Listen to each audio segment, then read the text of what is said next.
We have started packing our bags. Where are we going, guys? Where are we going? Up until the next vlog, maybe I can give you a hint. Pray for the brother. I think his truck has broken down, maybe, or he's having a break. Looks more like he's having a break. It is a hot day today. Oh, I can see some oil spillage underneath. So yeah, he has broken down. They'll put in a new layer on this road. We're stuck in loads of traffic right now. It's really hot. It's 2:30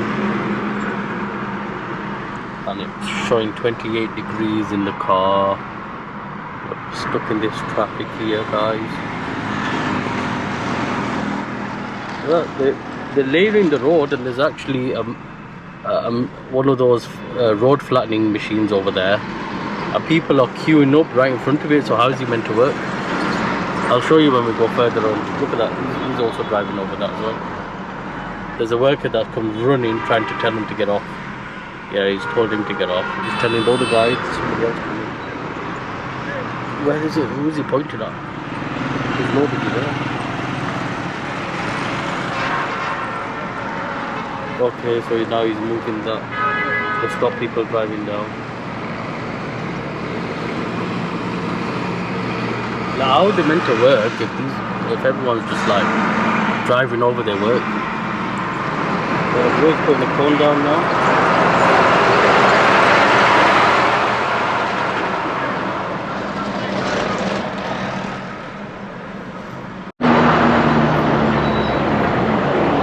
So the big machine is just back there.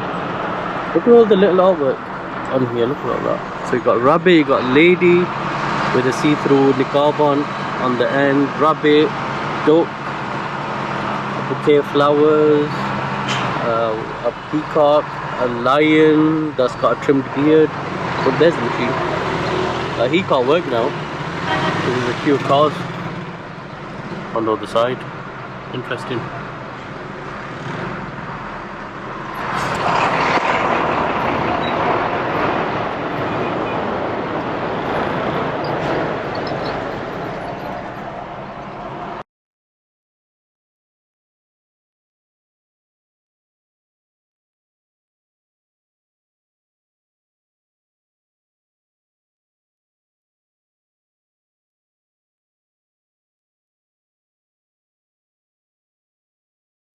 See this brother there? He's got a bag of hats.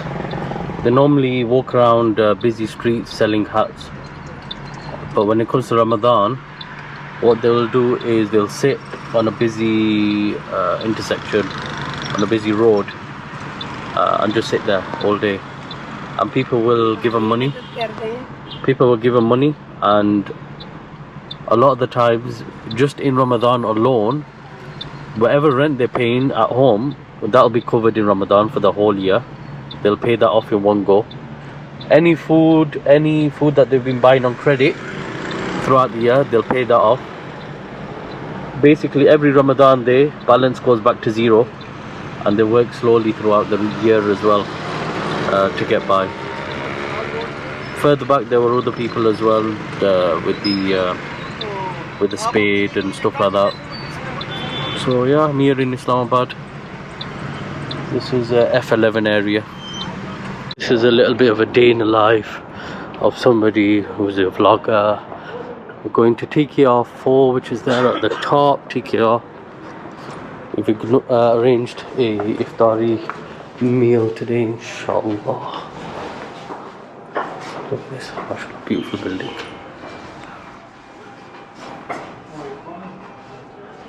So TKR 4 is on the 5th floor.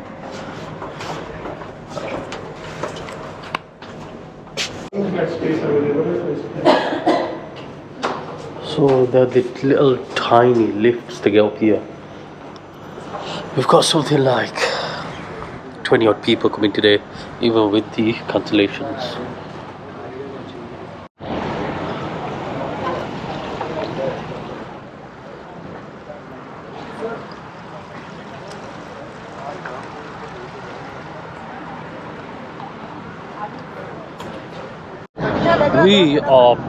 We've been positioned right at the top.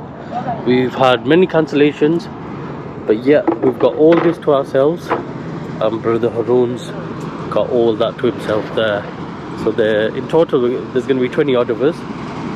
We're going to be rocking this rooftop. Look at this, mashallah. We're right above everything. That's the whole of Bahria Town. Phase, I have no idea. But that's one of the phases there. And then Bahria Town ends here. And oh, is that Giga Mall? No, it's not. It looks like Giga Mall, but it's not. Look at this, mashallah. This restaurant's massive, absolutely huge. I didn't realize how big it was. It's got the tea station with the gur, milk powder, all your teas, sweeteners, sugars, everything. So I've come nice and early, all the way from Walk End, and the locals are not even here yet. Where are you guys? You guys literally live down the road, right? They live down here, down here, down here. They don't even live that far. MashaAllah, the view's amazing up here. Absolutely amazing. So that's DHA2. I can see the towers right in that distance. So this is Bahria phases 4 and 3 over here. And then Bahria Town, that's GT Road. So Bahria Town phase 7 must be down there then. He's bringing the starters. So we've got, this is apparently one of the best buffets on offer in Islamabad, Rawalpindi areas. One of the best. So let's see what it's going to be like. Look at this open plan kitchen, mashallah. So we've done the Iftari buffet. Now the main dinner buffet is going to start. And this is the second or third Jamaat going on upstairs. Oh, we've got this little spiral staircase to get up.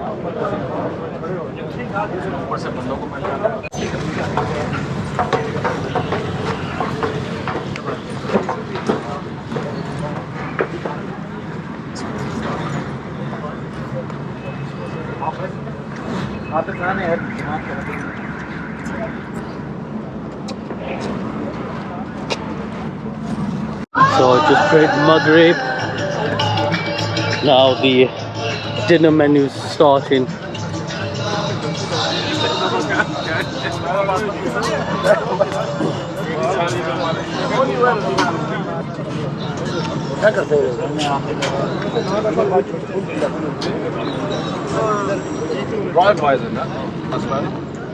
Yeah.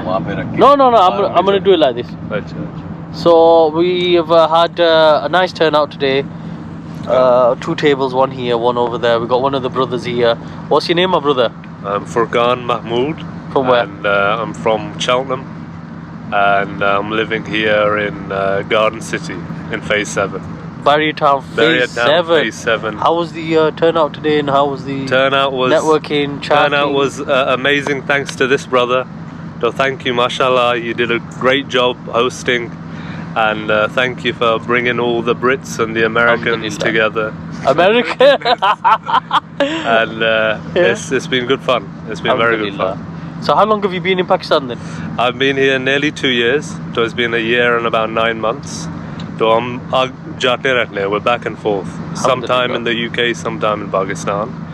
Lekin ab zyadatar we are in Pakistan. That's good, man. That's good, man. So from the US brothers, do you want to come on or not? Everyone should get it. Everyone should come on. We're gonna get brother. So we enjoyed the food really well, but the brothers, the American brothers, didn't want to come on camera. But we had a great turnout, mainly people from the UK, and there was a few people from the US. So we really did like it. Everyone give a positive feedback. Alhamdulillah. We have started packing our bags. Where are we going, guys? Where are we going? Up until the next vlog, maybe I can give you a hint. Those who know. In the next vlog, you'll see us visit somewhere we haven't been for 2 years.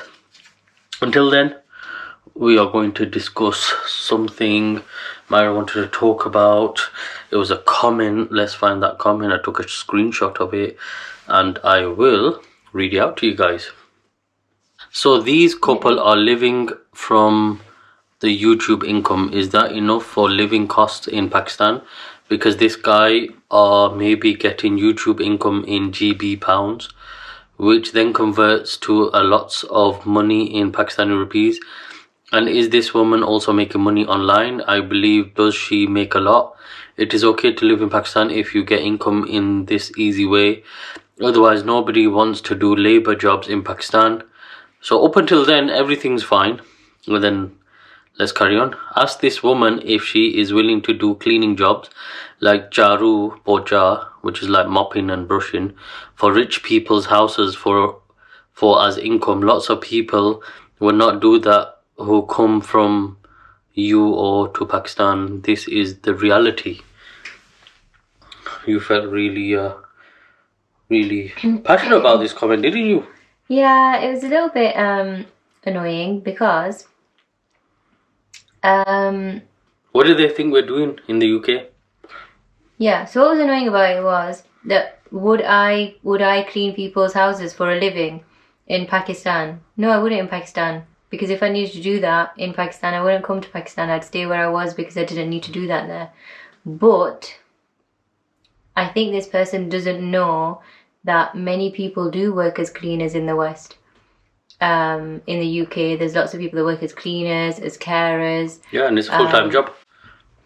Yeah, and there's nothing wrong with that. I think the way that this is worded, they're insinuating that it's a job that somebody can't do, but in the West we did do that. When I worked in a nursery, I was changing people's nappies, cleaning other people's children's snotty noses. I was, if anybody vomited, I'd have to clean it up.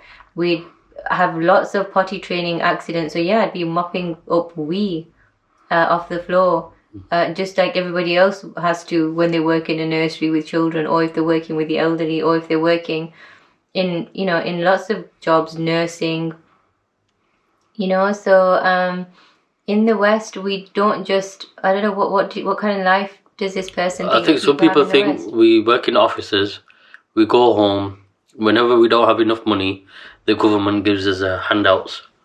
That's what they probably think. So yeah, can you see the comment? Just want to make sure I've covered everything. I think you covered everything, because the last bit was the bit where they were trying to insinuate something. Clearly this is somebody local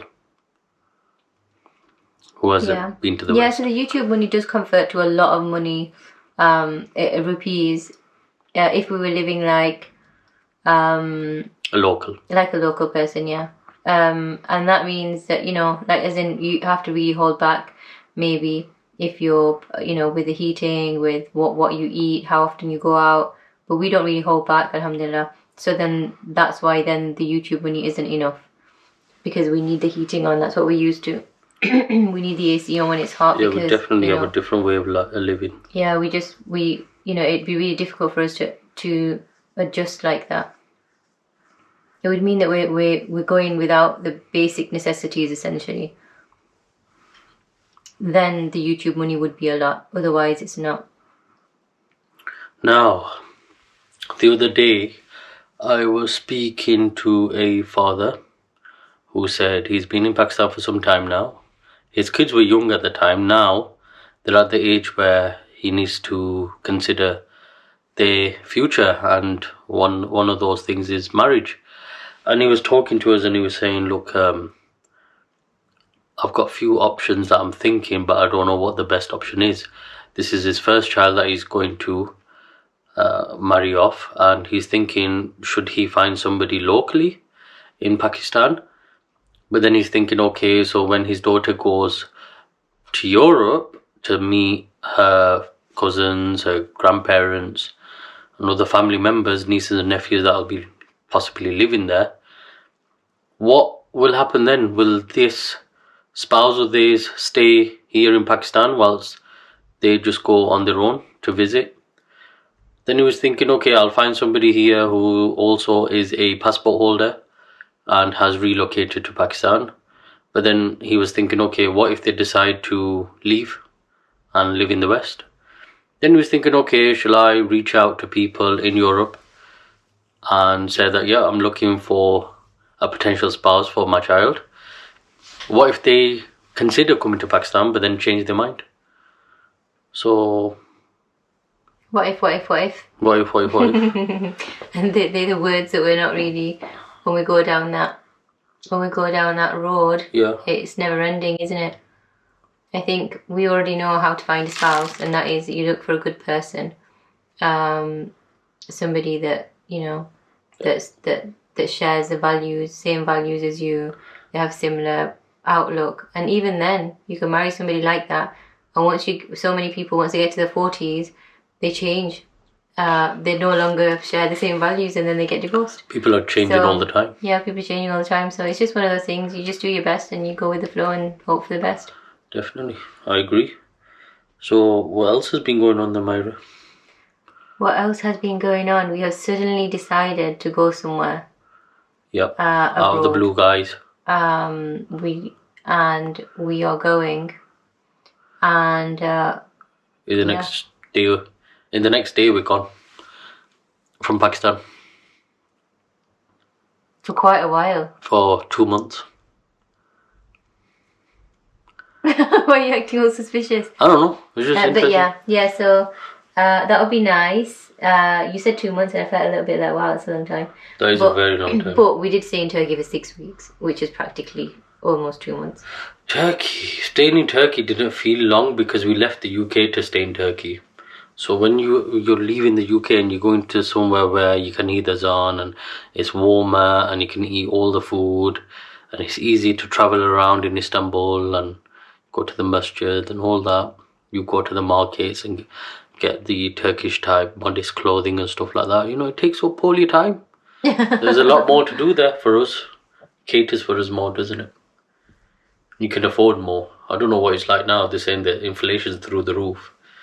So, yeah. Shall we leave it as that then, Myra? Anything else? No, that's it, thanks. Alright then, guys. See you at the airport. Assalamu alaikum. Alaikum salam.